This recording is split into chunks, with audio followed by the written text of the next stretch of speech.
So welcome to my confessional. You know, the Sacrament of Reconciliation is probably one of the most misunderstood sacraments, right? That it is such a great gift that Christ gave his church. It is just such a relief to go to the Sacrament of Reconciliation, to confess your sins and hear that your sins are truly forgiven. You know, we don't come to the confessional to have God forgive our sins. God has already forgiven our sins. We come here to hear it explicitly said to us so that we can have a movement of our heart. The whole purpose of the Sacrament of Reconciliation is to have a contrite heart, a heart that is sorry and truly wants to change, truly wants to amend their way of life. That's what the Sacrament of Reconciliation is about. I want to kind of introduce you to the parts of the Sacrament of Reconciliation. The Sacrament of Reconciliation actually starts before you come into the confessional.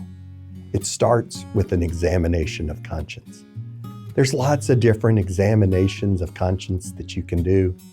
I personally love one that we have here that's based on St. Paul's talk about what love is in his letter to the Corinthians. Love is kind, love is patient. And we can really examine our conscience of how we really do truly love, because that's what it's all about. So it starts with doing that examination of conscience before you come into the confessional. That's where you start to have a contrite heart, a heart that is truly sorry for your sins and truly wants to amend your way of life. That examination of conscience, you look and acknowledge what your sins truly are and admit to those sins and admit that you need to change in the ways you need to change. And so then when you come into the confessional, generally you tell the priest how long it's been since the last time you've been to confession. And then you tell him your sins. You confess your sins to the priest. And yes, why do we confess our sins to the priest? You know, God has already forgiven us. Do I need to confess my sins to the priest? Yeah, we do it to own our sins, to acknowledge our sins. There's something about admitting them out loud, admitting them directly to another person that causes our heart to move, our heart to change, for us to truly recognize that, yeah, you know, we have offended God and offended others and offended ourselves and harmed ourselves. And that we really do need to truly be sorry for those things that we have done. And so that's why we confess our sins to a priest, to start that contrite heart. And then the priest will provide some guidance, right? It's not counseling, but it's just some guidance on some things that you might think about, some ways to develop virtues to help you to move away from sin. Because that's what it's about. And then the priest will give you a penance, something to pray or to go do, just to reflect on your sins, to reflect on the way that you've hurt others, and to reaffirm that love that you have for others, where that is that you're at. And then you're asked to make an act of contrition, right? You're asked to say that you do have a contrite heart.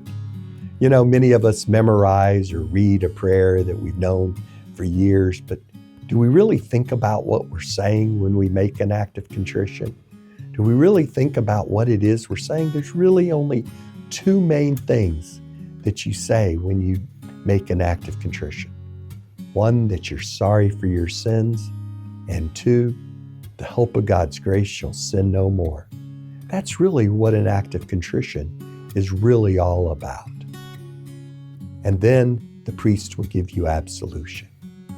He'll give you that absolution as persona Christi, in the person of Christ.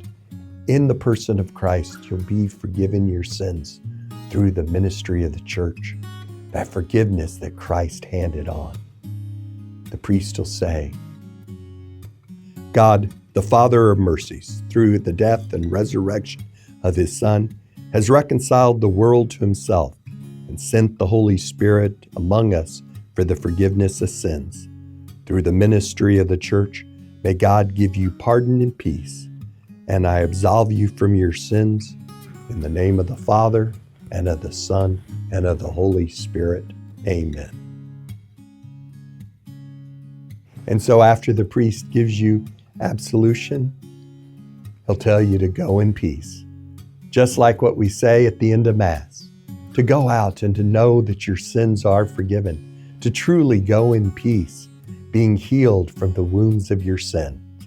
And you then go out and do your penance and continue to build that contrite heart, that heart that is truly sorry for your sins and truly wants to change your way of life with the help of God's grace.